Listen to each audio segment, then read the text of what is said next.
All right, so hello everyone. This is Monsef Afkar, and thank you so much for joining us in this new call of your divine uniqueness. So happy to connect with you again, whether live or on replay. And yeah, also very happy that Kelly Boyer is back on the show. I think yeah, maybe it's been a year or maybe two that she joined us the last time, and yeah, it's how to say like the experience that we have it felt very authentic like um like for me personally like I felt that Kelly is really sharing from her heart and supporting others, sharing her gifts in a way that really make you feel more like more comfortable being with her, and at the same time receiving some uh, very profound, very accurate information that you can guide you through or channel for you. And and also like her message, it's like it's really inspiring, and I really enjoyed the experience that we had with her before, and also we received great feedback from those who worked with her one-on-one, and yeah, happy that she's back today with us. And yeah, so for those of you who are new to her, she is the healer's healer, a channel medium. She does recording, DNA sequencing, human design, quantum energy therapy. And today's call will be about awakening potential, embracing quantum human design for purposeful living. And I'm excited about this subject because I feel like from that it will be very empowering and really because like you saw the introduction that shared in the email written by Kelly, because there is a pattern that we feel that when we approach spirituality or healing is that there is something wrong with us and we are broken and we need to fix that. Um, but um, but for me, like why I'm excited about this topic because I'm expecting that it's more about remembering our true self, our true power, and like when we approach spirituality, we can approach that from an empowered state of being as sovereign creators instead of um, how to say like broken ones that need to be fixed. And yeah, so really looking forward to that. And also we'll have a Q&A where you can ask Kelly your questions. So for that, you can raise your hand on Zoom by pressing reactions, then raise hand. And if you are on the phone, you can raise your hand by pressing *9. And also you can type your questions on the chat boxes on Zoom or on YouTube. And yeah, so with that, Kelly, welcome back to the show. Happy to have you with us. Thank you so much for having me back. I was very excited when you invited me to come back again. The introduction that you gave me was so touching to my heart because I do want people to know that when I do share information that I receive or when I work with them, that it is genuinely from my heart. I want people to just be the best versions of themselves that they came here to be, which is one of the reasons why I am very excited about the topic today. Really just understanding and I want people to fall in love with their genetic blueprint, with the blueprint that they came in to be, because it is perfect by design. There is no flaws to it. We created it before we came in, and when you start to really learn who you authentically are, it becomes easier and easier to live that way every day. And I think what people don't understand is when we choose to make the choice to be authentic, that every like everything that we wanted, we can create that magnetic energy to bring it to us. And it's just for me when I see people doing that, it I like to use the term it lights my fire. It makes me very excited because that's part of what we're all here to do is just we just came here to just be who we are. And we don't need to be what society says we need to be. We don't need to be what our parents' beliefs are and what they say that we need to be. We just need to be who we decided that we were going to come in to be. So I'm very excited just to talk about that and to share about it. And I'm hoping that when we're done here, that everybody that's on this call really does feel inspired to just be authentically themselves, and to also know that, again, that they're perfect just the way you're perfect, just the way you are. There is nothing broken about you. So, you know, I the thing one of the things that does drive me crazy. If any of you on the call does know me, I have a huge extensive background in psychology. And at first I never really knew. I was just so interested in it. But it was one day, I honestly I was working with a professional, and they had commented to me that if if the world and everybody in it wasn't so broken, the world, like, we would be in such a better place. And that comment to me hit me so hard. It, like, emotionally struck me so hard that I really wanted to cry, to think that for someone to think that the whole world and everybody in it is broken. And for me, when I hear that term, or when I'm working with somebody and they come in and they're like, I'm just broken, it's literally like nails on a chalkboard for me, because I'm like, no, you're beautiful the way you are. And it's time for us to really have a new perspective change, to get out of that paradigm of thinking that we aren't worthy, or that we aren't good enough, or that we always need to be better, and really embrace that everything that we have is inside. Everything inside of us, I'm going to repeat it again, is perfect.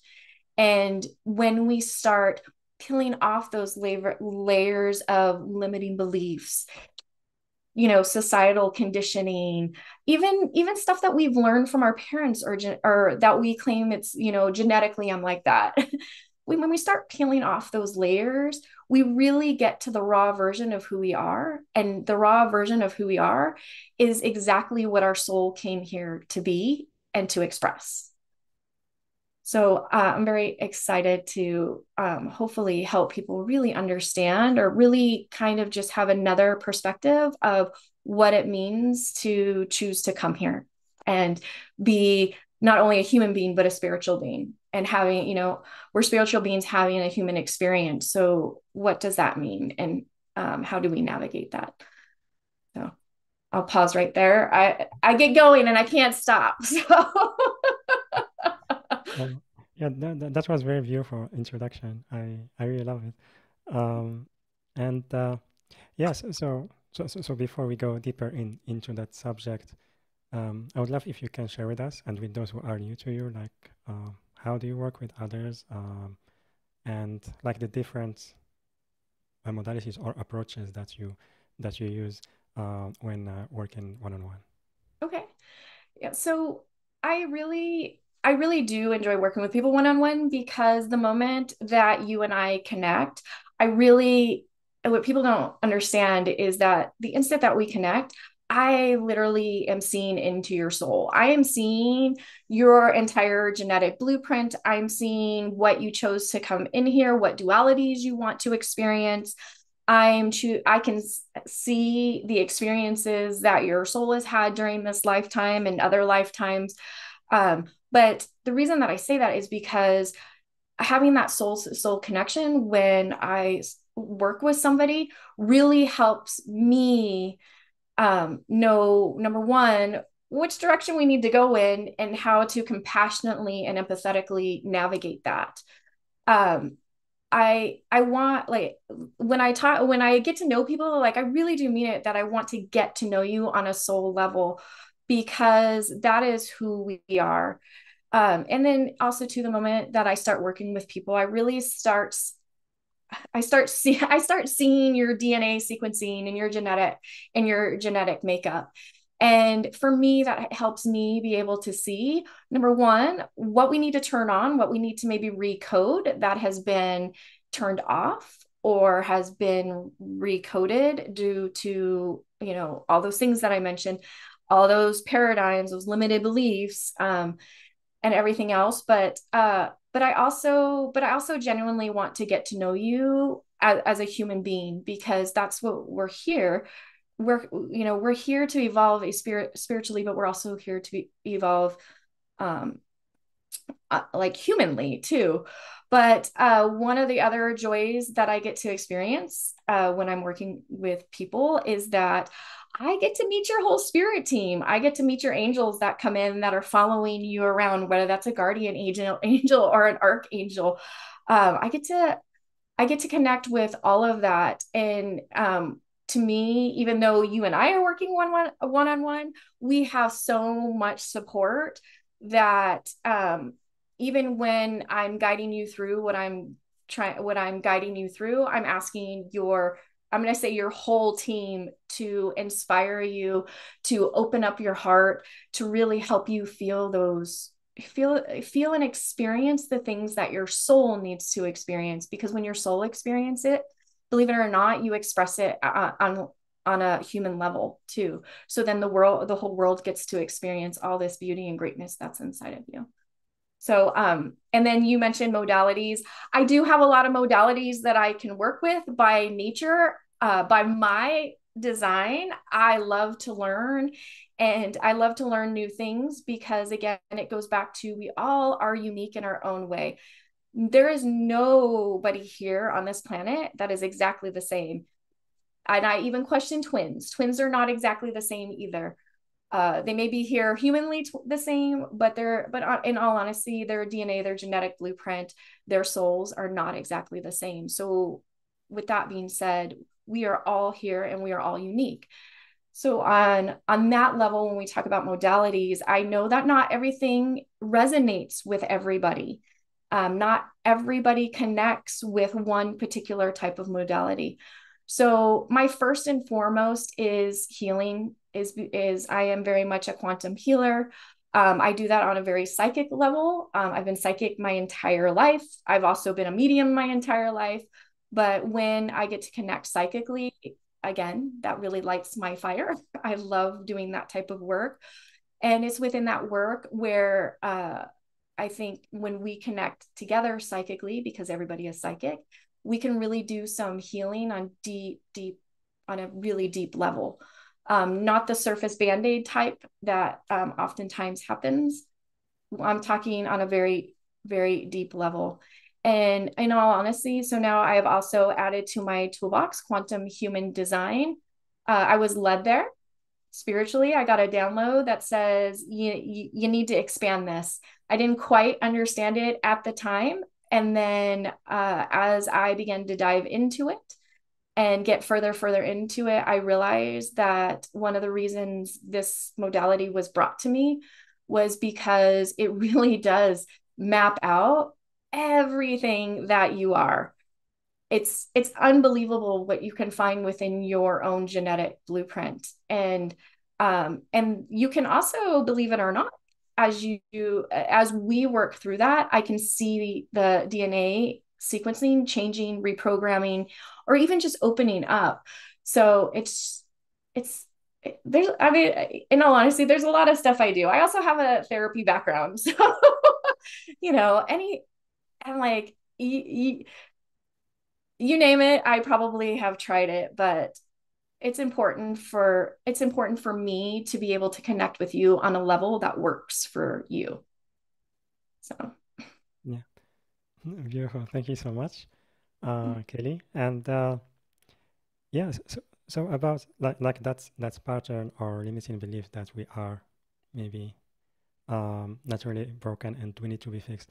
Like, can you talk a little bit about that? Maybe its origin or why as humans we believe in that, and also how does it relate to our genetic blueprints? Because we hear that it gets activated as we are awakening more and more.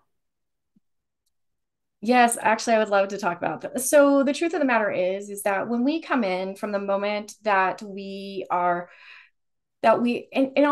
honesty, the moment that we're in the womb, there is a lot of confusion that does go on. So we come in as our little sparks of energy that we are, or that little bundle of joy that we're soon going to birth into. But there's a lot of other aspects that come in. Our ego comes in, our body, mind, consciousness comes in, our soul is coming in. And it's during it, and really all that conditioning really starts in the womb, right?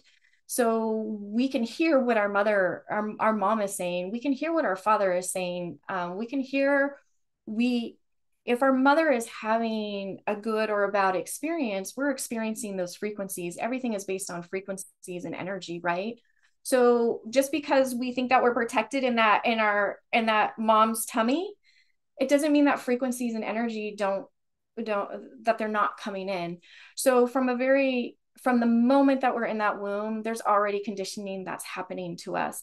And of course, those aspects of us that I named, those aspects are then trying to make sense of what's happening.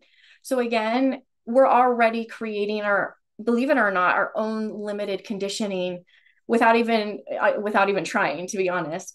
But and then here we come into this world, and we come into this world with this amazing blueprint, like literally a manual of how our own life can be lived, right? And what happens is that now we've come into a world where we are bombarded with the way society says we have to behave. And a good example is that, it's okay for females to be emotional, but it's not okay for males to be emotional, right? So, boys are supposed to be tough, girls are supposed to be girly. Well, that's a societal belief that we have, that from a very young age, that oftentimes we put on children, right? And then they grow up and they think, oh, this is how I'm supposed to be. Well, that's not true. It's not true at all. Boys can have emotions, girls can be tough, you know? And so as we continue on through life, then, we get into the school age time, right? And now we're with a teacher, and the teacher is saying, like, we have to fit into this box. And this is the way you have to act, and this is the way you have to be, and you have to follow all of these rules. And I'm not saying to go break rules, but the rules are designed for us to all fit in the same box. So if you're somebody that is outside of the box, oftentimes what happens is you run into a lot of trouble at school. My son, case in point, is an example of that. He has never been anybody that is fit inside the box. So him going through school all the way up until he finally graduated was always difficult time for mom. I had to always go to these meetings, and it was, and that's just a good example of that. And then we get into adulthood, right? And when we get into adulthood, because all through our childhood, we're just told over and over again, you're wrong. What you're doing is wrong. You need to be like this. No, you need to stop being this way. You need to be that way. So then as we come into our adulthood, we already have this false sense of who we're supposed to be. And because, society is not easy, we began to feel a bit beat up. And then now we take on the perspective of there's something wrong with me. There's something broken with me. And I'm not knocking the behavioral health or mental health industry, because there's a lot of good things that come out of it. But even I, growing up, believed that there was something very much wrong with me. And and I went to therapy, and I saw all kinds of doctors too. But the one thing that, as I grew more and more into my own spiritual way of being, that I realized is that it all had the same thing in common, was that they were identifying things that they believe or society believed was broken about me. And it was actually all those things that, that I was walking around going, I'm so broken about me, that has created the person that I am. And they were all part of my spiritual being and soul. So we come in, and a lot of times people just deny us what our soul really is. But if we really take a look at it and we accept it, we choose to accept that, and we stop choosing to accept all these things, because it truly is a choice of who we want to be. And we really go in and we see who we are. And I apologize, I may start to get a bit emotional on this because it is such a beautiful thing. But when you get to choose to see who you truly are, I'm telling you, your whole world, your whole external world, your whole internal world changes to this magnificent, beautiful being that you are. But the challenge is, right, is peeling away all that stuff, throwing away all those things, letting all that go, and really stepping outside of that box and saying, this is who I am. If we could all climb out of that box and we all are who we, if we all came here to authentically step into who we came here to be, um, I honestly like our like Earth would be amazing because truthfully, we all also came here. We all came in to play a role. And part of that role is for all of us to connect and be a service to each other. And when you are your authentically self, you naturally become a service to humanity in the world. But it's kind of hard. And I kind of want to go back to genetics. I know I didn't address that, but I will right now. So yes, genetics does play a role. In fact, we can go it's like 14 generations we can go back. And when we talk about epigenetics and take on conditioned memories and beliefs, but that doesn't mean that's who we are. So, believe it or not, with the power of our thoughts and our words, so much energy are behind our thoughts, so much energy are behind our words because those are our thoughts that come out of our mouth. But just by changing maybe one thought just a little bit can actually recode and resequence your DNA and your genetics and help you get one step closer to that authentic person that you can be. So a lot of times when we talk about, even when we were just talking about human design, I say we came in with this blueprint, but the blueprint is really about what we as spiritual beings say that we want to experience and go through so that we can evolve. We're always wanting to evolve. We're always wanting to get better. Whether that's in human form or spiritual form, we're always working towards that evolution. But truth of the matter is that written in our blueprint, yes, we have a lot of dualities and polarities, but that's how we learn. If everything was the same, we would never learn, we would never grow, we would never transform into these incredible people that we came here to be. But in all honesty, when I look at it or when I try to describe what the genetic blueprint looks like, you truthfully can be anything that you want to be. And none of it is limited. All it is just information to tell you this is what you said you want to learn. So you can either express that in the unbalanced form or you can express that in the optimal form. It's up to you and what you want to choose. Truthfully, everything truly is a choice. Even the way we experience things in our childhood that may not have been so favorable, it's a choice of how we experience it. And yes, we may not have the mental capacity at the time to really say, I want to make another choice. But when we're in the here and now and we start going back into the past, going, oh, like for me, I went through abuse all the way up until really, and I say late into my adulthood, but it was like into my 40s.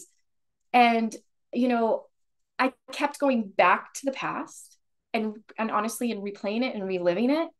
But once I started realizing that I am the creator of my life, that yes, I may use the past as a reference point only to let me know when things were out of alignment. But today I can choose to not be that victim of it. And having choice is so empowering, and everybody has a choice. So, I hope I may have gotten a little off, but I hope that Yeah, answered your question, at least to get us started yeah, to dive yeah, it did. Uh, yeah, you did answer my question, and yeah, as you mentioned, like our ability to choose what we want to be and how to live our life, and because also like through the design and the blueprints that we learn, um, maybe also you can talk a little bit more about the quantum human design, because many times we understand that there is a path and we just need to follow that path as much as we can. Otherwise, it can be maybe a little bit challenging. But when you said that uh, we can be whatever we want, so there is much more freedom now when I heard that, and so yeah, I would love if you can tell us maybe first more about the quantum human design and how our freedom comes through that design. Sure. Yeah. So I just so that there's human design, and then there is now I'm going to say a more higher vibrational frequency of human design known as quantum human design. And truthfully, the difference is, and I'm going to go back, it goes back to the words and the thoughts that are incorporated into it. So it really focuses on more of, and human design is also incorporated into it. So I just want people to understand that. But like it really focuses more on the I'm going to say on the positive, the high vibrational side of who you are versus what you're not. Because we go through life of everybody telling us what we're not. We're not a good kid. We're not, maybe you want to be a race car driver. And they're like, no, you're not a race car driver. So we go through life of always like, if I ask somebody, tell me about yourself, they can spend an hour telling me everything that they're not. But that's not the question I asked. I want to know, who are you? And so quantum human design really focuses on who you are, because who you are, that authentic part of you is so high vibrational. And that's really what it wants to focus on. So a lot of it when, even examining, because you have your chart, when you're examining your chart, yes, there may be things that are brought up in it that says, well, like one of the ones that happens a lot are people who have an open emotional solar plexus. Very much a lot of times when I look at them, I'm like, oh, there possibly could be people pleasers. And then as I have a conversation with them, and even in the conversation that we're having, they're agreeing with me, right? Well, and I could feel in their energy that there's some resistance. So there may not be complete belief, but they're going along with it, right? Which is a sign of people pleasing. But that's just an experience that you're having. That is not who you are. So I think that's the biggest thing, is realizing that it's all about experience. And within our human design or genetic blueprint, there's a lot of variability in that. So you can choose to experience, and I can choose to experience you agreeing with me or people pleasing. And I'm not using that people pleaser as a negative thing, because there are a lot of benefits to really wanting to be a service in that way. But or I can say, well, wait a minute, I don't need to do this. I disagree with her. And, or let me share this other idea that I have with her. And that's okay. And that's okay too. So we have the choice honestly, every second of the day to choose how we want to be and how we want to experience things. So quantum human design really does focus more on that variability, and really like, well, what is it that you want to be? What is it that you want to do? And let's see in your chart if there's any polarities that you've written in there that maybe you're experiencing the unexpressed like the unbalanced version of it. Let's get you to the optimal version of that so that you can step into being that person. So that's kind of another example of it. The other thing that I really do want to bring up is living in the moment. So really it focuses on who you are and what you're doing in the moment, because the truth of the matter is the past is done. That's it only exists because we bring up the memories in that moment to make it exist, but it's done. So it really focuses on who you are in this moment, because you're nobody else. You're not, like, for me, I'm not the Kelly in the past. I'm not the Kelly that I was when we started the show. Like, that's not who I am anymore, right? So I'm always changing and I'm always evolving, but it's who I am right in this very moment. And I'm going to kind of go back to my mental health experience, but my mental health experience, a lot of times when I meet with people and I ask them, well, what's going on with you right now? They're actually telling me stuff that happened in the past and not what's going on with them in the moment. And so a lot of times we are oftentimes living in the past, or we're living in the future because we're like, oh my gosh, what's going to happen next? Or am I going to reach this goal? But again, our society is designed that way, because even I don't know how many people work in corporate jobs, but when you work in corporate jobs, they always want to know, what's your goal for the next year? How about what my goal is in this moment? Maybe my goal is to just make it through a phone call that I have with somebody who might be difficult. But we spend so much time everywhere else, but we never spend time in the moment. And when we start living in the moment and we accept ourselves who we are at right here, right now, that's also very empowering. And actually, a lot of healing can come from that as well. Because I can tell you, the Kelly that I was in the past is definitely not who I am right now in this moment. I can use that as my reference to always want to get better. I'm not saying to forget your entire past, but again, that's a memory that's happening in the now that I'm going to use to say, oh, I like where I'm at. I'm comfortable where I'm at. I like who I am authentically expressing and being. So, did that, I'm like, did that answer your question? Again, I like to keep going. So, Yeah, it did.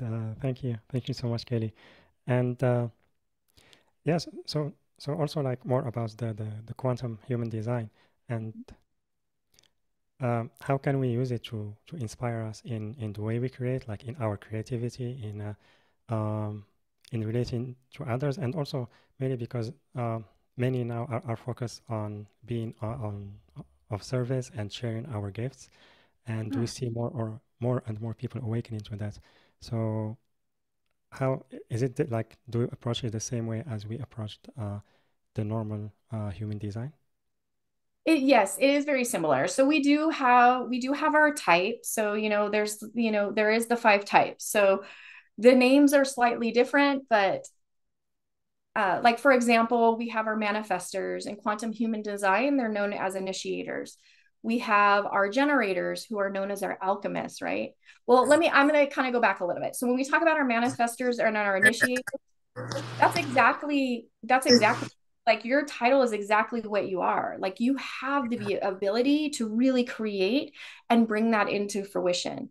So as an initiator, that's part of what you do, right? You bring that spark, that idea, that beautiful download that comes in, and you take it, that's where your excitement comes from, right? And it's within that excitement is that creative energy. That's where your creativity comes from. And you're like, ooh, this is a really great idea. Like, how am I going to bring this into form? And that's part of what you do. And we need people like you in this world. Like we need people like you. Like that's how a lot of our world has been created, by those amazing ideas and somebody saying, hey, I'm just going to run with it.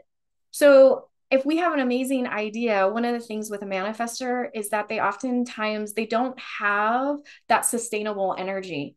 So we have in our world what is known as our generators in traditional human design and quantum human design. You guys are the alchemists. You're the creative, like you take that idea and you really run with it and bring it into fruition. I'm going to do this, I'm going to master it, and I'm going to really put this out into the world.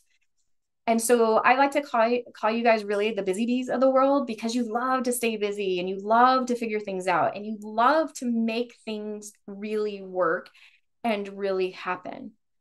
So then we also have in quantum human design, they're known as time benders. In traditional human design, there are manifesting generators.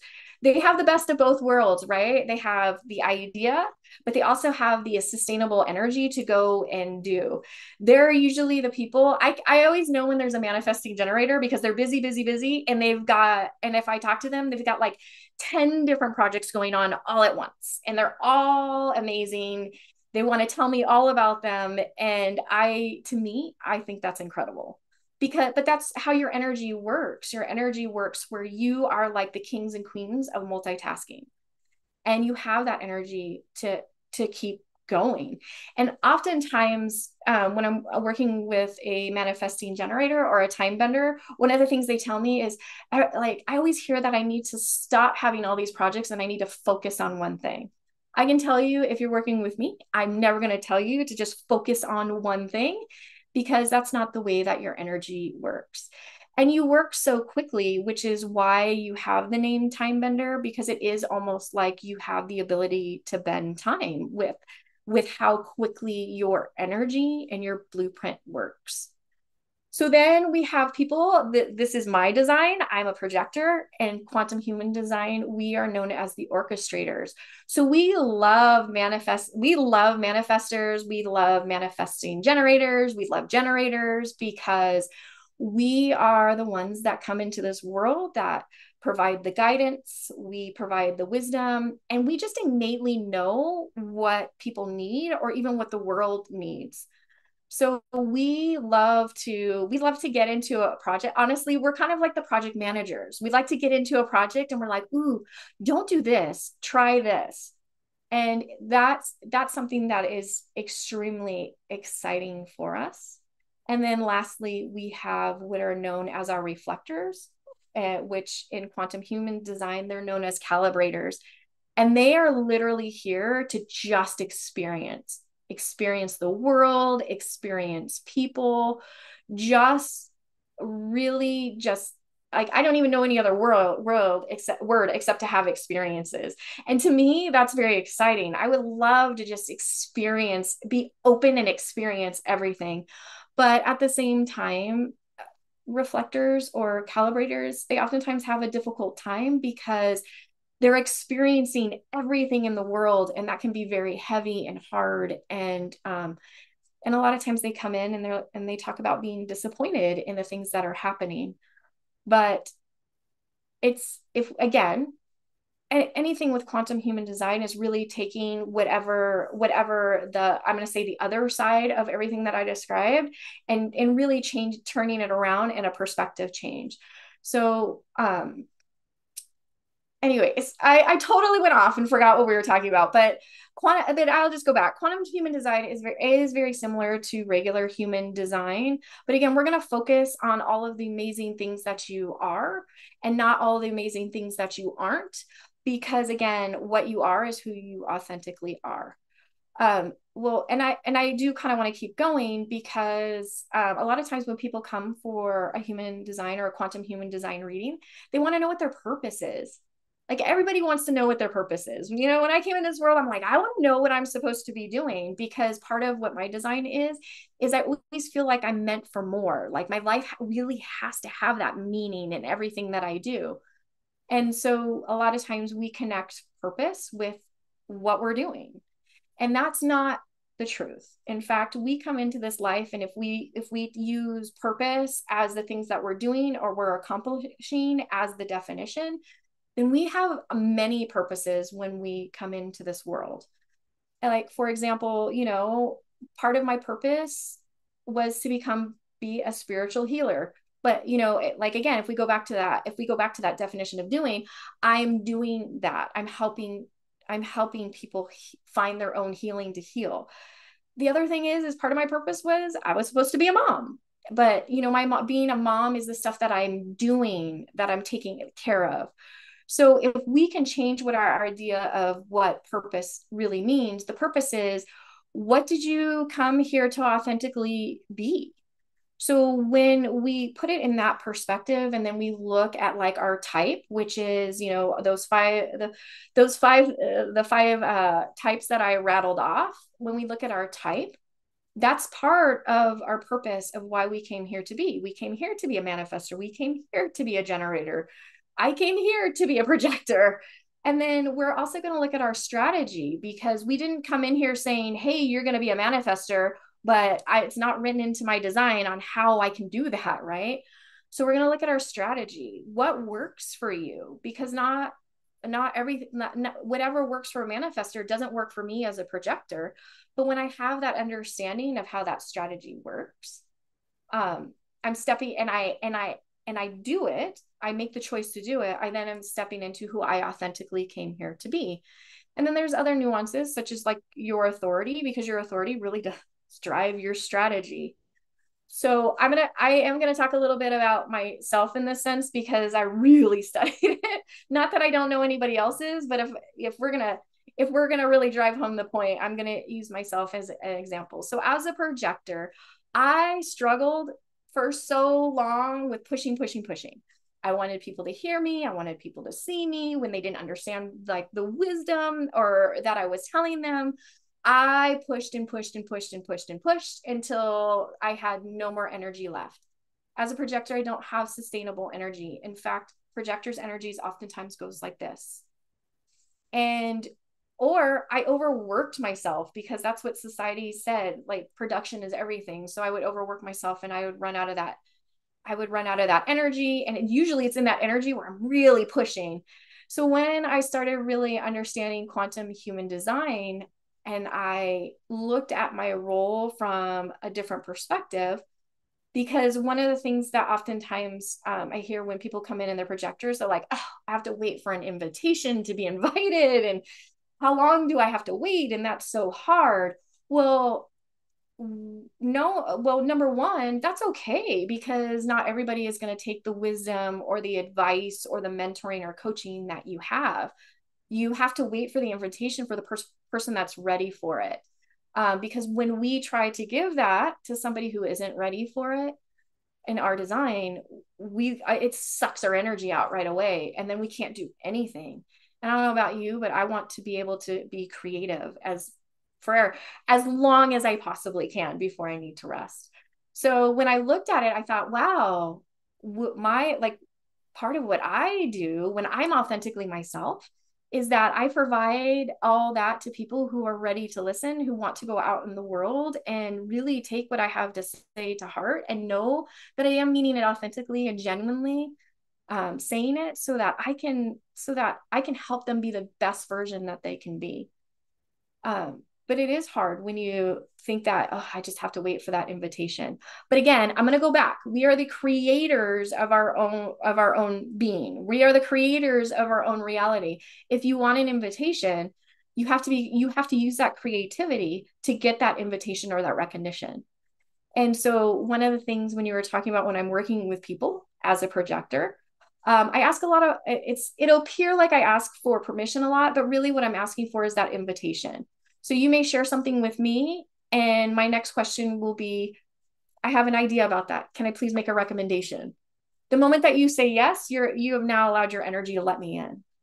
It's and really truthfully that, and now that I step into that, when I start to push, I notice that my external world will give me the feedback back to me to let me know that I'm not in alignment. And so I really start to pay attention to that. So even though I'm using my own type, it truly is that way for everyone else. Not that you have to wait for an invitation, but truthfully, you need to wait for the right things to respond to so that you're always in that sense of creative energy. But if anybody leaves here and if you've had a reading before, if you haven't, and you're curious as to what it is that you've come here to express, like if you accept and make the choice to accept your type, if you choose to live out your strategy and your authority, I'm going to tell you it will start to come naturally, number one, but you'll always attract those things to you that are meant for you. And I say good things because when we're in alignment, that means we're lining our energy and those frequencies up with the universe that has all this incredible stuff for us. But I'm telling you, all we have to do, we just have to be in alignment with it in order for the universe to respond and say, here, I'm going to give you this, respond to this. I'm going to give you that, respond to that. So, as a projector, when my energy is really low, the universe brings me a lot of resistance. It used to drive me crazy, very, very insanely crazy, where I felt like I always had to figure it out. But the answer was very simple. It's time for me to rest because I cannot help people if my energy and myself is not rested. So during that time, I decided I'm going to start focusing on the things that I'm passionate about, which is probably why I have a wide variety of modalities in my toolbox because I always love to learn. But that's my passion, and that lights my fire, and that rejuvenates my energy. So then when my energy is back up and the universe isn't bringing me that resistance anymore, the invitations that I get are incredible. Doesn't mean I have to accept all of them, but I do sit down and say, ooh, I think that's something that would be really good for me. And what I mean by really good for me is that it's an equal exchange of energy. What I'm putting out, I'm also receiving back. So, but that's really what your purpose is. Your purpose is just to come in and just to be who you are. All the other things are the things that you do, and the reason that you do them, and if you do them and you have passion when you do them, it's just a confirmation that you're in alignment. And it's kind of the same thing because I have people, they come to me and they're like, I really hate my job, but I really love doing this. But I can't quit my job because we are here having a human experience. We've got to live the 3D life. And, my answer to you isn't going to be, well, quit your job and do this. Yeah. So again, perspective change. Maybe it might be that you look at the job and be like, hey, this is sustaining me and this is what I need to be sustainable. I don't have to necessarily wholeheartedly love it, but, after work, when I go be a service and maybe you volunteer at a homeless shelter or you help out youth or whatever lights your fire. It may be coming home and reading a book. It doesn't matter. If you wholeheartedly and authentically step into that while you're doing that, your passion, you'll find things will feel good. You'll find alignment. So if you ask the universe for what would it take for me to have a different job, you don't have to go and seek the answer. Just continue to be in alignment because the universe is going to bring that frequency that matches yours to help you step into the next thing that is really, truly designed for you to just evolve, transform, grow, be of service. So, yeah. I get so excited about it myself. I can't help it Yeah, because I'm like, sure. oh, it's amazing when you're in it. Just so much coherency is it's just all around you. So yeah. Yeah. And yeah, thank you for sharing about yourself. And it does resonate with me because um, maybe in the beginning when we receive our chart or the reading, like maybe we can resist parts of our uh, aspects or blueprints. But like you said, when we change our perspective about that and allow it to become more natural, um, yeah, the experience can be much more fun, and the opportunities that can show up can, how to say, like the experience becomes more effortless instead of trying to force things. Um, yeah, and so we will start taking questions in a little bit. Um, so reminder, everyone, you can raise your hand by pressing reactions, then raise hand on Zoom. You can also type your questions on the chat boxes on Zoom and also on YouTube.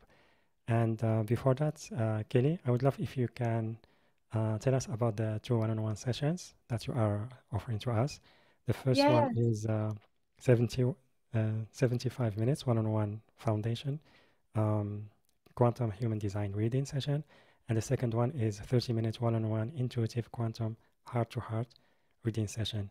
And I invite everyone to visit the page yourdivineuniqueness.com/Kelly, yourdivineuniqueness.com/Kelly, Kelly. Or you can click on the special offer button, which is on the live event page, later on the replay page. The link also on YouTube video description and the chat boxes on Zoom and YouTube. So yeah, so Kelly, I would love if you can tell us about these sessions. Yeah. So the first one, the foundational quantum human design. I recommend that even if you've had a previous human design reading, it's always good to go back to the foundation of really understanding who you are. So in that, we're really going to talk about your blueprint. We're going to talk about your type and what your type is like. We're going to talk about your strategy. So how can you live out being a manifestor or a generator or even a reflector? So we're gonna talk in depth about all of that. We're also gonna talk about your authority, which again, it drives your strategy. So what is your authority? How do you play out that strategy that then helps create your type? So we'll talk about a lot of things like that. We will also talk about themes that are in your life that you keep honestly that you keep replaying over and over again. So not that we want to focus on like the negative things, but we got to focus on what patterns that are happening. And then this is my favorite part is doing a flip so you can see where that really high expression on how to break out of that pattern. Because truthfully, if any of you are experiencing patterns in your life or you make the comment like, oh, I do that all the time, or this is a pattern in my life, really it's just the universe letting you know that you're out of alignment. The moment that you get back into alignment, you can overcome that pattern. And then you're like, I don't even remember it existed in my life. But we're going to go over a lot of things like that. We'll also go over your profile lines. So when we talk about your profile lines, we're talking about what your soul came here to express, and then what your life as a human being you came here to express, because your soul came here to have an experience just like you came here to also be a human being. So it's fun to talk about your profile, because a lot of times when I talk about people's profile, they're like, oh my gosh, that's exactly what I do. That's exactly who I am. And we're going to talk about how you take that and really use it to your benefit so that you can have the life that you came here to express. And then that's really what all about a foundational reading is really just talking about those things. It can take quite a long time when you have questions, and as you can see, once I dive into it, I get very excited. So I want to tell you everything amazing about you. And then the next one is that 30 minutes, that heart to heart, that quantum healing heart to heart talk. That really is more of an intuitive reading, because sometimes people just need information. So that's really a time to ask questions, to get guidance, which is something obviously I like to help people do, to get guidance just to really step into your fullest potential. Um, and we can also bring in your design in that, because I'm more likely going to look at it when you come in, because it does answer, it will help me confirm the intuitive information that I get when you come in and you ask for questions. So those are the two that I'm offering. Like I said, I just want to have a connection with you. And most importantly, one of the things is I just really want you to be heard and seen, um, because that's important towards your healing, is when you have somebody who I'm going to say who truly hears you and who truly can see you. So that is what I'm offering. Yeah.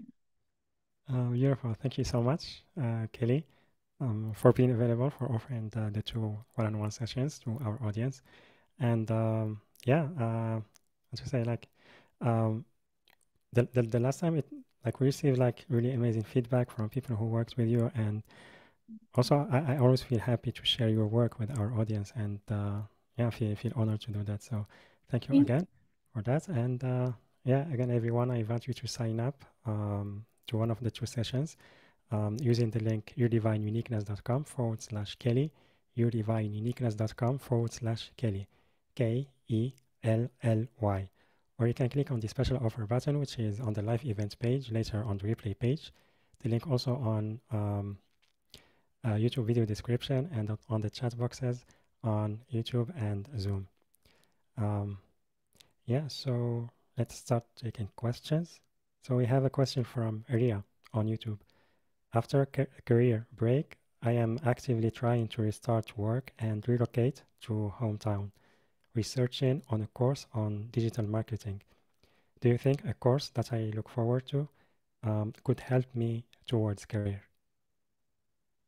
So obviously I'm gonna answer this intuitively, because when I feel into that, I do feel like there's a sense of excitement that you have about it, and the reason is it's because it's creative.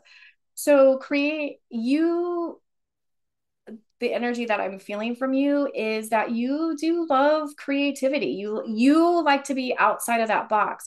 So digital marketing will give you that freedom.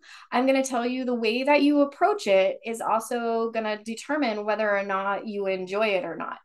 If you can push aside, I hate to say, all of the I'm going to use the word corporate, all the corporate things that come with it, those politics. If you can push that aside and really realize that the reason that you're in it is for the creative sense, I really feel like you'll have a real passion for it. The other thing is too that I'm getting is I feel like it's a stepping stone to the next thing that you're going to be moving forward to. I don't feel that however you get into it, I don't feel that's a place where you will stay, because again, I do feel like there's a creative sense. and that there's that energy that's trying to come in to give you ideas, but you have to learn. It's kind of like they say you kind of have to learn how to crawl before you can walk.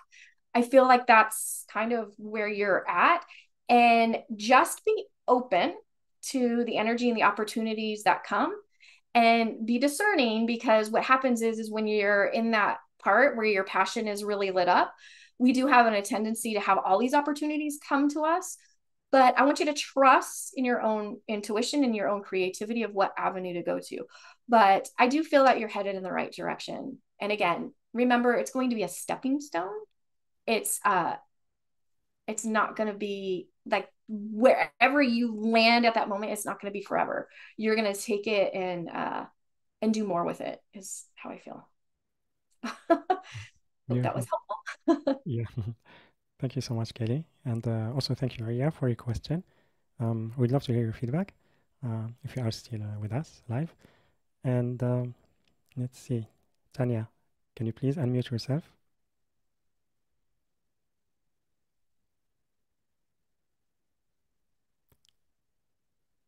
Tanya, maybe we can come back to her later. Okay. Yeah. Svetlana?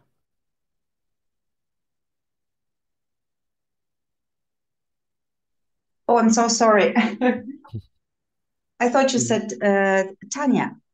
Yeah, but she didn't unmute herself. Oh, So okay, this is okay, why okay. I moved to you. Okay. Thank you. Yes, so I am also in this situation where I'm kind of looking for finding my way, to the next thing. And I'm really feeling it's, a big shift or complete shift or switch to really doing something that's 100% aligned for me. And at the same time, I'm, there's so many things that I could do, and I feel lost in what actually which direction to go, and for right now the next thing and the eventually, what's, because I can imagine that there would be something that that kind of bridges the gap while I'm creating whatever it is that's fully aligned. And I can name some things. I don't know if that would help. I That kind of, fill into them for you if that's what you're looking for. I can't, well, I mean, just to be honest, I can feel like you do have a lot of ideas. It's almost like I can see them all floating up, yeah, up above. And you're like, I'm so confused. I don't even know which, like, where to start or which one to do. yeah, So, I, here's the best thing I can do. So I also do coaching. So when somebody comes in and they're like, I just have all of this, I don't even know what to do.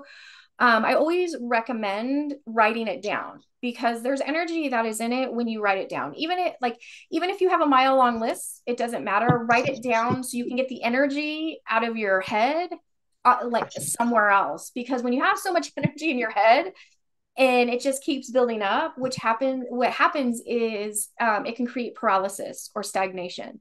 So yeah. I you, have done that, writing it down. and then what the next thing that I'm going to do, and this is going to be really hard when I say this, because you got to trust in yourself.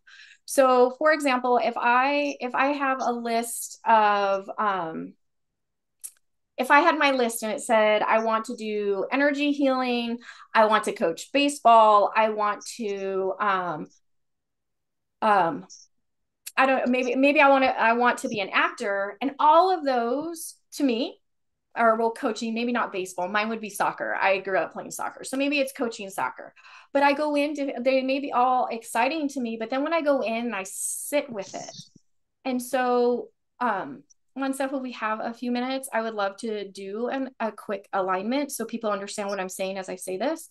But like I would like, you've got to sit with it. And when you sit with it and you pull that energy wherever it is, whether it's on the paper or in your head, and you pull that down into your heart, there's a sense of vulnerability But that vulnerability is you being honest with yourself, and also being able to really pay attention about the way the energy interacts with your body. We know when something may be exciting but isn't good for us, or I don't want to say good for us, but it may be not the thing that we're supposed to act on in that moment. But you've got to trust that. So in all honesty, I can relate to that. I've had lists and lists of all these things that I'm like, well, maybe this is everything that I'm supposed to do. But the moment that I get real and raw with myself and I sit with it and I really do pay attention to, is my body pulling towards it? Is my body recoiling from it? Is my body just not moving? Like, is the energy in my body not moving at all? Anything and everything that I pull towards, I know is an idea that is truly meant for me. And then Yeah. and then there's the other process, right? And then you got to start asking about it. So a lot of times we think that we have to have all of the answers. That is not necessarily true. In fact, that's what society says. And we put a lot of pressure on ourselves to answer everything. So I realize I'm doing a little bit more coaching, but maybe the next thing to guide yourself on to the things that pull. So maybe you have 5 things that you pull towards. For each one, I would ask this question to the universe. What would it take to make, so for example, I said coaching soccer. What would it take for me to coach soccer? What will it take for me to be consistent in my passion when I do it? What blocks may currently be in the way of me achieving that?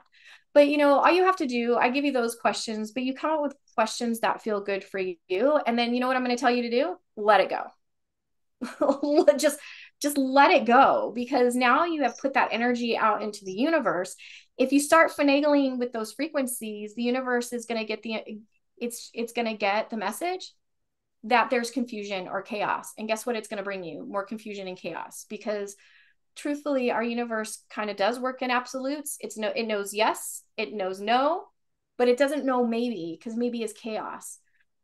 So you have to let it go. Once we put it out in the universe, believe it or not, the universe will respond to us externally. We will get an external response to that. So maybe for me, if it was coaching soccer, maybe I start getting signs or synchronicities about that. Maybe all of a sudden my goddaughter starts playing soccer and she wants me to take her to a soccer game. Maybe it's at that soccer game that the coach realizes that I have a lot of knowledge in it and starts asking me for my advice on how to help. Or maybe I'm driving and on the back of a license plate, it spells out soccer.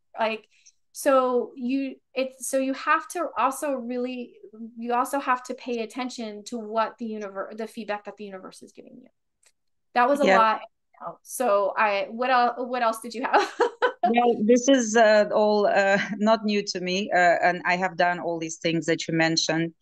And actually, the thing that I've been, synchronicity has been a very conscious part of my life for more than 20 years now. So it's just that I noticed that when I look at these things, there is some kind of, dyslexic state. I cannot feel. I have very, very strong intuition, but it's as if I, kind of cannot tune into that. But as you were sharing the last bit, with synchronicity, it actually happened for me regarding singing. I sing, and I have had many, many confirmations about it in the past years. And I haven't, for some reason, not been able to move forward. I had literally opportunities, people dragging me into a place, introducing to the owner to get booked, off the street, things like that. So many things. It really came to me, but I just didn't step into it. And I don't know, there might be some block for me to move forward with that, but because that's the thing that I have had a lot of confirmations for. So what I'm going to say, and I'm saying something that isn't new to you, if you've had a lot of confirmations, then that is something that you can pursue. Like the universe is opening it up. It's saying, hey, you can go down this avenue. So a lot of times what blocks are is just our fear. So a fear really does come from, when we talk about human design, the splenic center is where that comes from. And fear is okay, but really fear is designed for us to have if we are having to survive. So I'm going to tell you, there's something in, I'm just going to be honest. It's the fear of not being accepted. Like, what if I'm not good enough? What if I'm not this? What if I'm not that? And I'm going to tell you, all of that isn't true for Yeah. you. I know easier said than done, right? But all of that isn't true. So when that fear comes up, so let's say you're getting ready to talk to the person that's gonna, I mean, maybe they're gonna give you a solid spot every Friday night, and you start to have that fear. One of the ways that we can make that fear start to dissipate is when we talk to it, because again, it's energy. And literally ask that fear, am I gonna die if I stand up there and do this? And if the answer is no, because I mean literally physical death, like if I'm going to die, then as soon as you say no to that, then your answer needs to be yes to them. Does that make sense? And the moment that you say yes, you start to open up that energy where that fear starts to go away. And then guess what happens? You're going to get more synchronicities. You're going to get more pulls to stand up there. You're going to have people say, oh my gosh, I can't wait to hear you sing, which will then again fuel your fire and your passion, because you're like, wait a minute, they want to hear me. And then the other thing that I'm going to tell you to do is we got to throw out that belief that everything we do, we got to do for somebody else. The truth of the matter is, even when we're in service, when we are service, we are doing for ourselves, because that's what we're designed to do.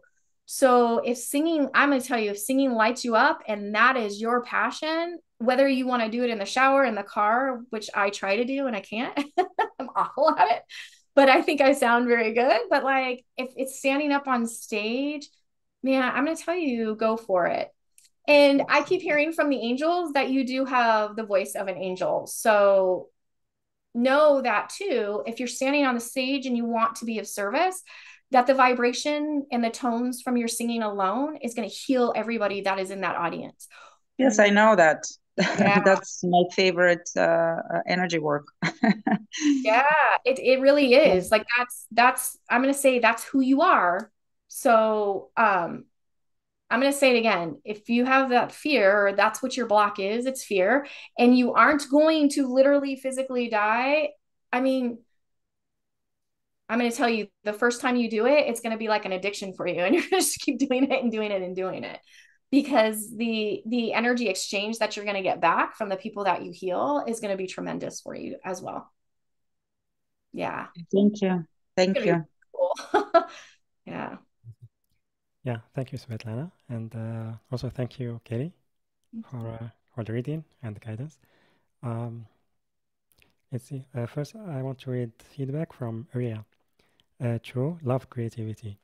And the reading is spot on. I do my best to stay away from corporate work energy into creating something artistic and beautiful. Appreciate your reading, Kelly. Thank you, Moses. Thank you. Thank you. Thank you for that feedback. Yeah. And a question from Marianne. How can you decondition as a projector orchestrator? I'm sorry, could you repeat that one more time? How can you decondition as a projector orchestrator? So part of the way of deconditioning, like you're never going to stop being a projector or an orchestrator. That's what you chose to come in and to be. That's part of your design. But part of the ways that you can, I'm going to tell you, this is the secret to everybody. Part of the ways that you can decondition any of your types is through the energy of your own thoughts, because perspective is everything.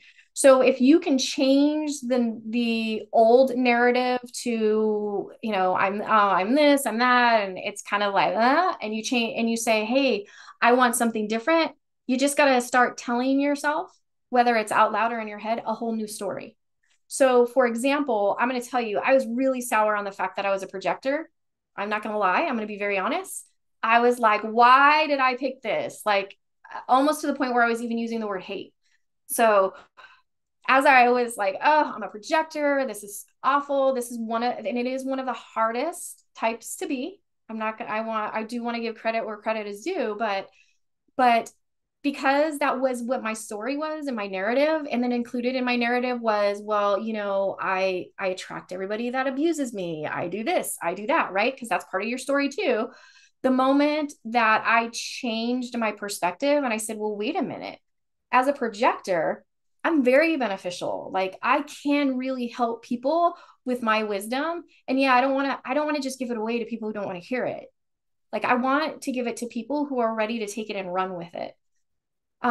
So that's one of the ways to decondition yourself is through your perspective and your thoughts. The other thing too is to stop living in the past, because again, when I say that I attract abusers or I, you know, nobody hears me, like, you know, I hate to say like all those stories that make us go, well, why is this happening to me? When I stopped living there, like I'm not Kelly, the person who was or got abused. I'm Kelly, who I am in this moment. And the Kelly that's in this moment is happy.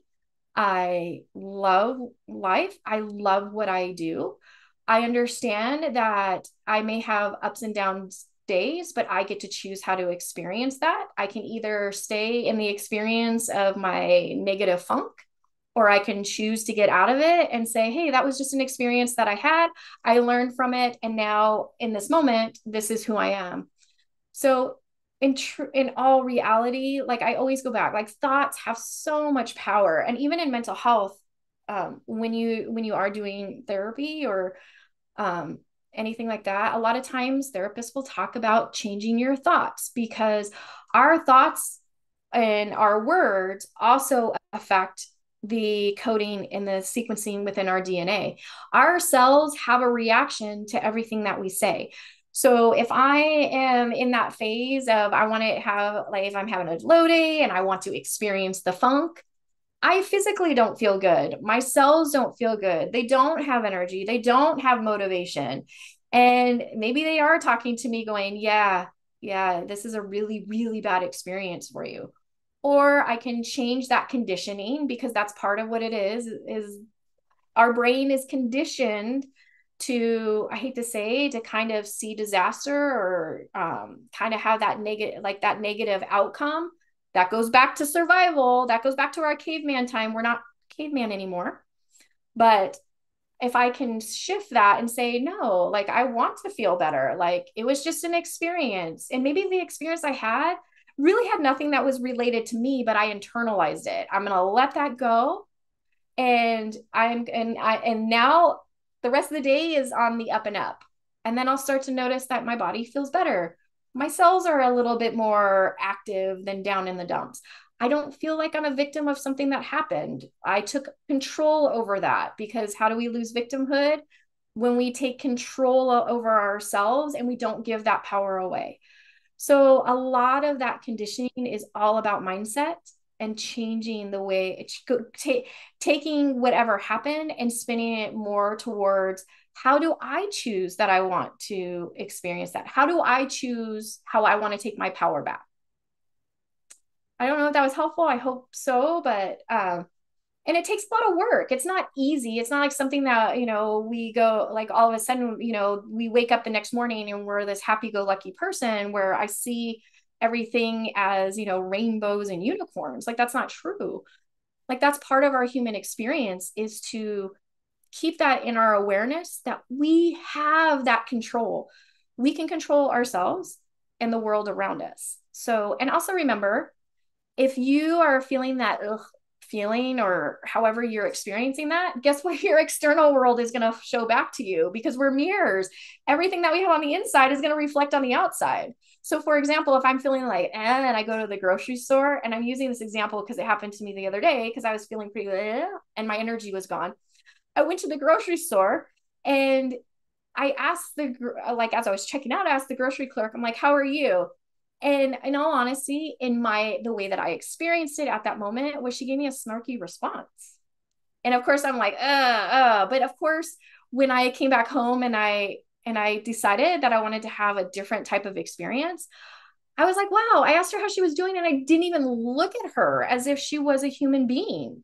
So my energy triggered that, because that's what I'm feeling on the inside. So that's the response I'm going to get on the outside.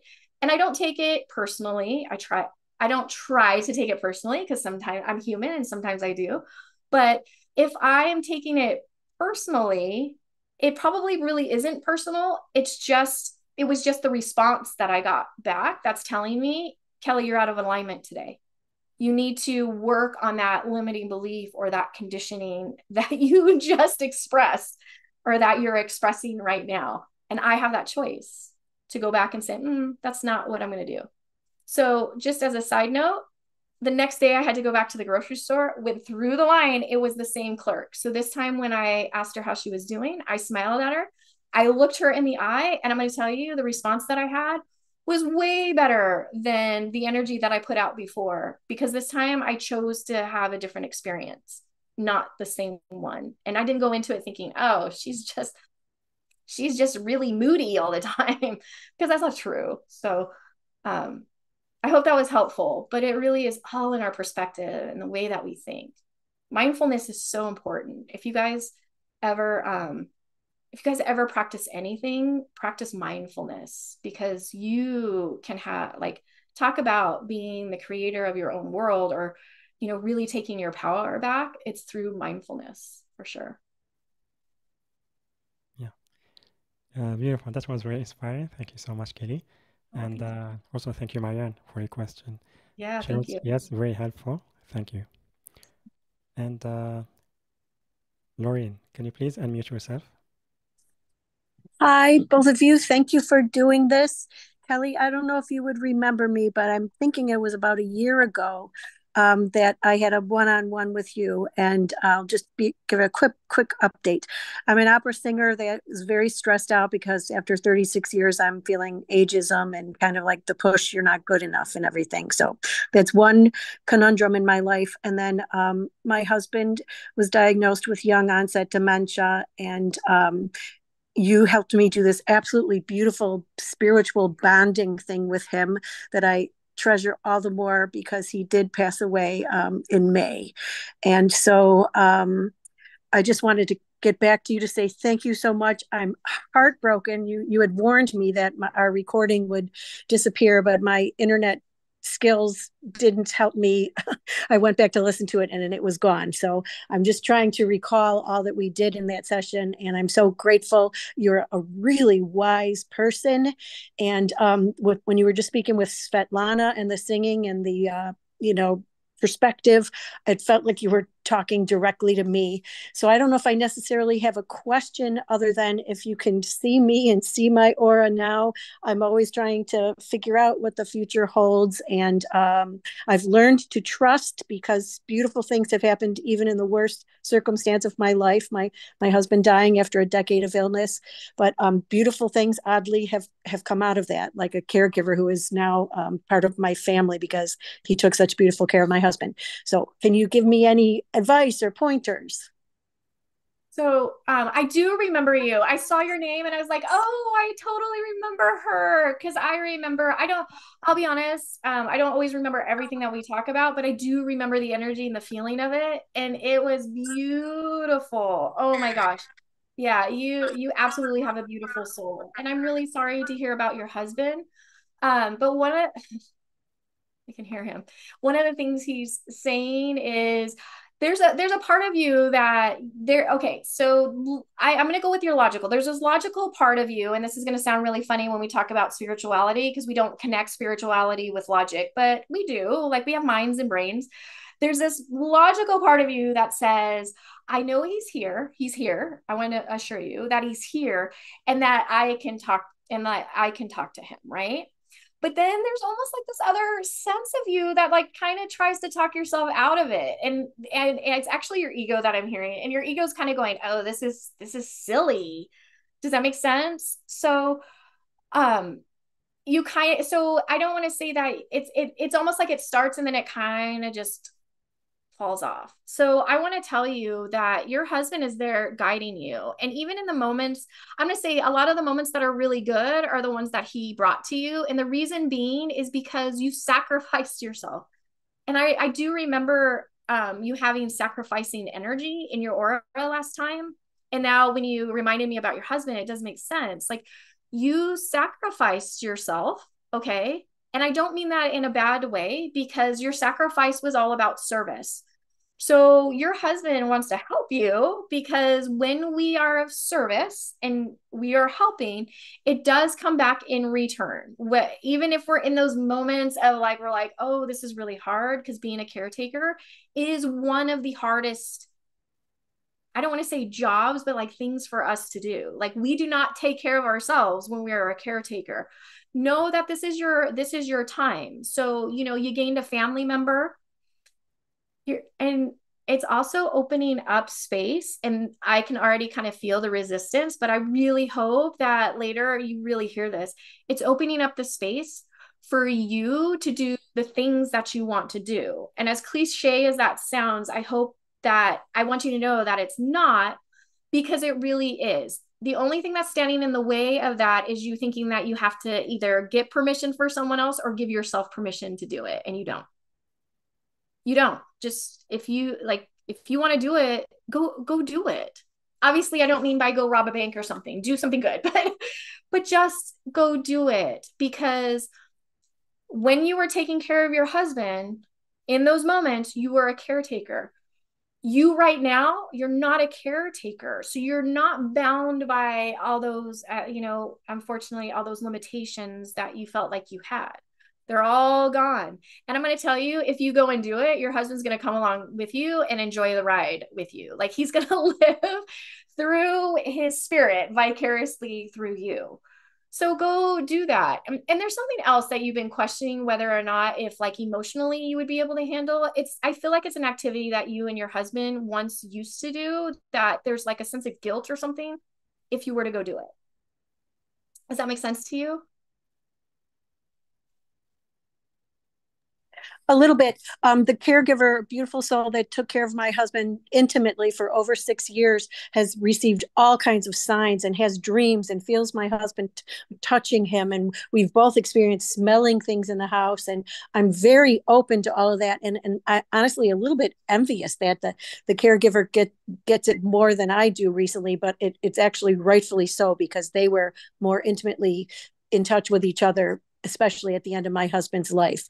So everything you're saying makes sense, although I don't know, I guess my last question would be, I am put on quote unquote probation with my job. I have to sing again on August 21st. And I'm getting this huge feeling of, you're not good enough. Here's the door.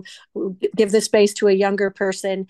And my reasoning is, I have dedicated my entire life and career, 36 years, to this job, even when it was hard while caregiving and everything else. And I want to be the one to chart my own destiny and decide when I want to retire. And I'm still 3 years from retirement age.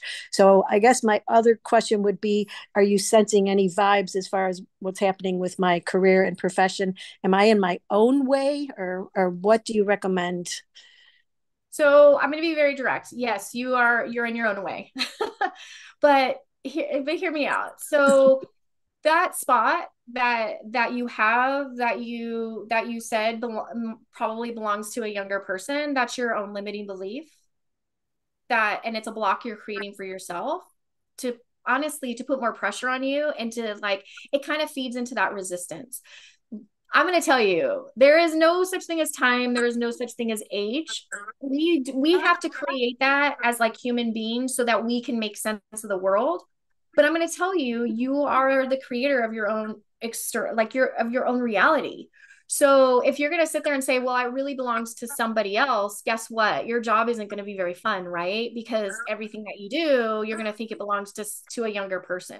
But I'm going to tell you, like, whether you're 20, or even like, and I'm not saying you're in your 90s, but then you're in your 90s. If you're in your 90s, and again, you have the voice of an angel, okay, you have the voice.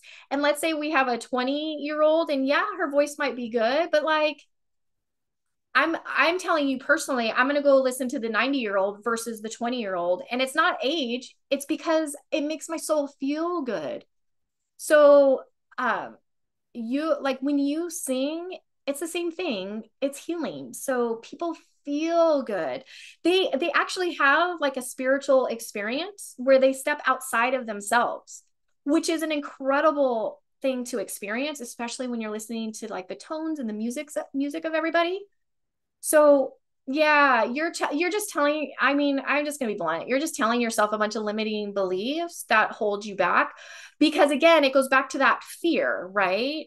And you said it yourself. What if I'm not good enough? Well, you've been good enough for 30 years. Why all of a sudden would you not be good enough now? Do you know what I mean?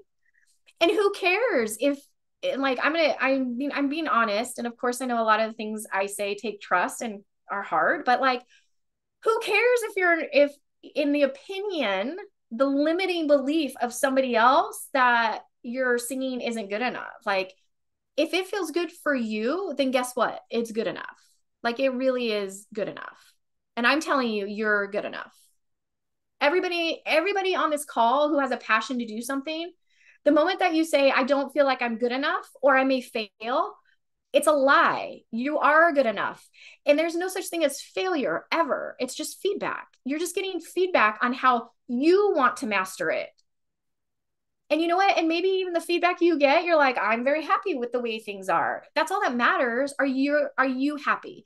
Is it making your internal world feel good, lights your fire, makes you feel passion? Then it doesn't matter what anybody else thinks. Because you got to remember, they're all living in their own reality. And you are just, I hate to say this, you're just a holographic image in it. And you get to choose how you want to experience that. Everything is about how you choose you want to experience it. So go into it, and maybe you're like, I don't know how old you are, and we probably don't want to say your age to everyone, but like, go into it going, you know what? Today, I'm going to be that 20-year-old. That is the energy I'm going to exude. Guess what you'll exude? 20-year-old energy. You got it. And everybody can do that. Everybody can do that. Yeah. So I hope that was helpful. I know your husband is there too. He's there supporting you 100%. Yeah. I'm sorry, you're muted. I don't know if you said something. Yeah, I muted her. Yeah, because I'm sorry. I was just thanking you again. I really appreciate this opportunity that both of you have provided. And yes, a lot has happened. Caregiving is a very, very fearful job. Just always, when is the other shoe going to drop? When is he going to pass? And so I almost feel like I'm living under this like traumatic stress. And now that he has passed and we had a beautiful ceremony, and I know that he's not suffering anymore. I do have now the time to start focusing on myself, and I'm just trying to get beyond all of that fearful living that I did for so many years. Thank you. Thank you. Again, when it comes to fear, if you aren't literally going to die, the best advice I could give you is just do it. Do it Amen. Without any expectations of the outcome, because you're going to be surprised. Like the outcome that happens will be, the surprise will be better than what what we make up in our head. Thank you. Yeah, you're welcome. It was good to see you again. Thank you so much. Beautiful. Thank you, Noreen, and thank you very much, Kelly. Yeah, really love the energy and the guidance you gave. Before the alignment, I just want to share a comment from Marianne. I'm 63 and starting a new career. I feel younger now than I was 10 years ago. Oh my gosh, I love it. So I'm going to tell you, her experience that she's having right now is a confirmation for you, Lorraine. Thank you so much for sharing that. Like, you have no idea what energy that just moved for, I'm going to guess, several people on this call. Yeah. Yeah. Beautiful. Thank you, Marianne. And yeah, so do you feel it's the right time for the alignment? Yeah. So, thank you. I appreciate you giving me some extra time to do this. So I really do want to do an alignment. And I have to tell you, my energy is really revving up.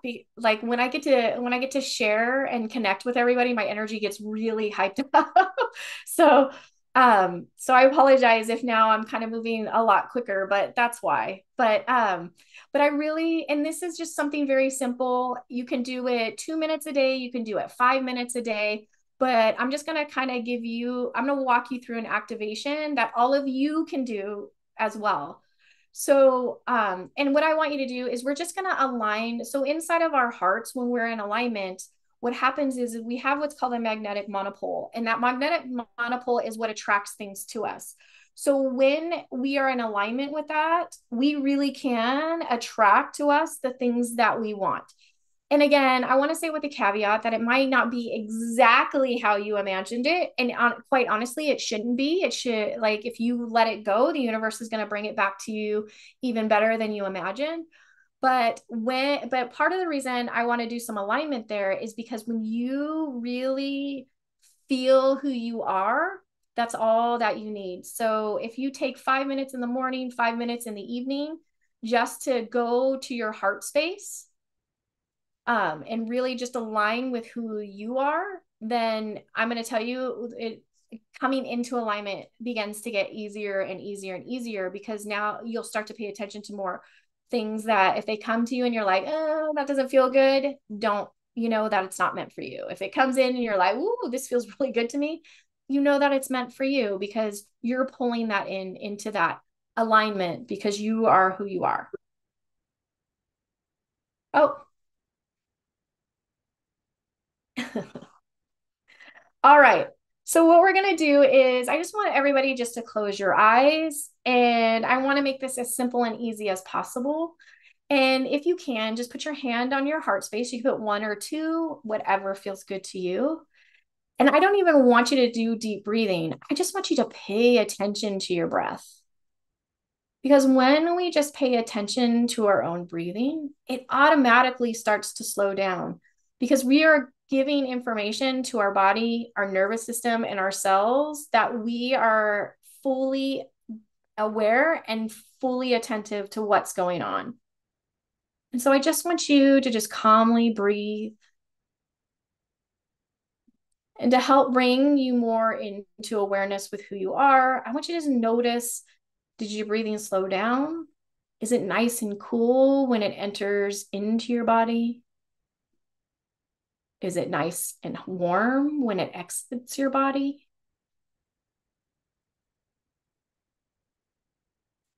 Can you feel the calmness that's moving through your body, through your cells, through your DNA? Did maybe that tension headache that you came in with start to relax because you're overthinking too much, and now you're just paying attention to your breath?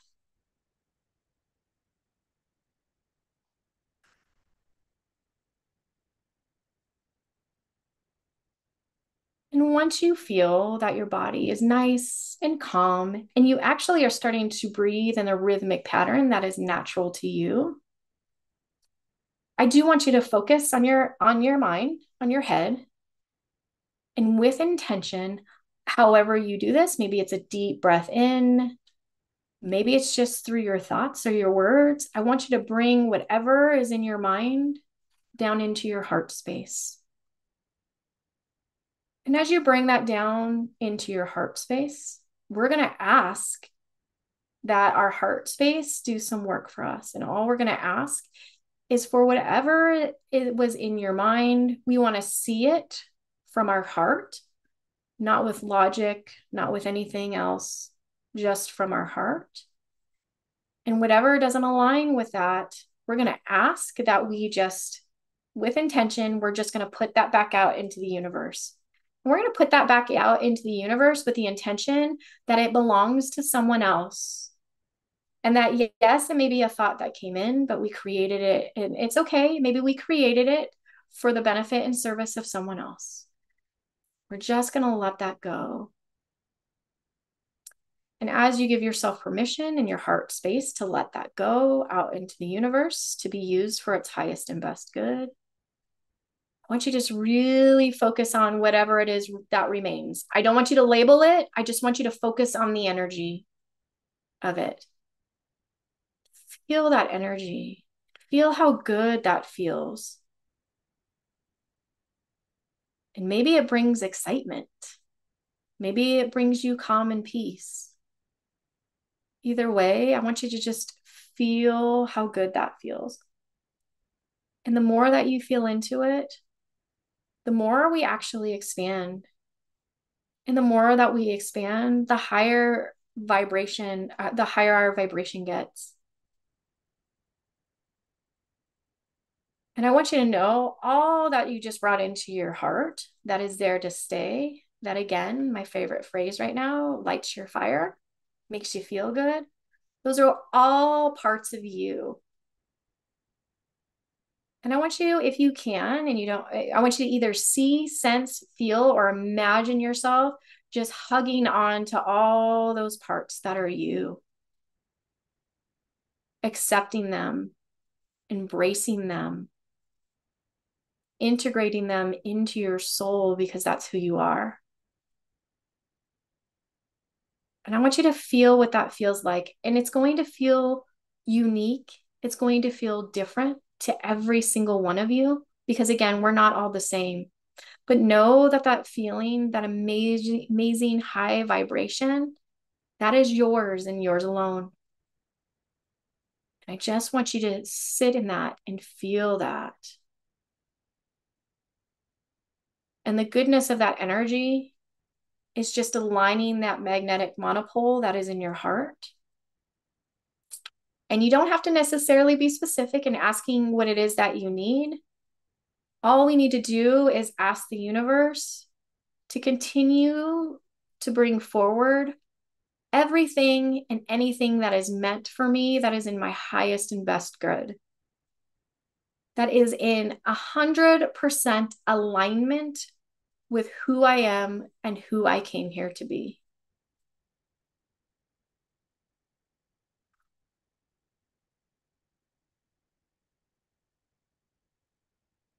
Just feel that.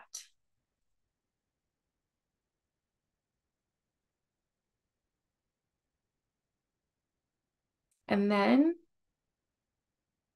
whenever you're ready, just take a deep breath in. Allow your breathing to just continue in its normal pattern. And just, you can come back into the room and open your eyes. And I know we did that very quickly, but honestly, all it takes is 5 minutes. Bring it into your heart, get rid of what isn't yours, embrace what is, and just feel into that alignment. And if you can do that once, twice, 3 times a day, it will start to naturally do that. And you'll be able to start recognizing too what is really meant for you. And maybe it's just not meant for you at that time. So. Oh, I think you're muted. Yeah, do you hear me now? Yeah. Yes. Yeah, thank you so much for the alignment. I mean, I was like out of Zoom, like I lost internet twice when you were doing it. But yeah, I will listen to it later on the replay. And yeah, so thank you so much, Kelly. So grateful to you for the alignments. And everyone would love to hear your feedback. You can type it on the chat boxes, whether on Zoom or on YouTube. And yeah, so Kelly, thank you so much for everything you shared today. It was a really inspiring call, really enjoyed it. And yeah, I loved the information that you shared and also the guidance and support you gave to our audience. So thank you so much. Thank you. Thank you so much for having me. And thank you everybody who joined. So grateful. Such a grateful heart. Thank you so much. Yeah, beautiful. Thank you again. Kelly, Lorian, Cheryl, thank you. Marianne, thank you. So yeah, and yeah, a reminder, everyone, you can sign up to a one-on-one session with Kelly, and there are 2 sessions offered. The first one is 75 minutes one-on-one foundation quantum human design reading session, and the second one is a 30-minute one-on-one intuitive quantum heart-to-heart reading session. And the link is yourdivineuniqueness.com/Kelly, yourdivineuniqueness.com/Kelly, Kelly. Or you can click on the special offer button, which is on the live events page, later on the replay page. The link also on YouTube video description and the chat boxes on Zoom and on YouTube. And yeah, so with that, everyone, I'm sending you so much love, and I will see you on the next call. Bye-bye, everyone. Thank you. Thank you, Ansa.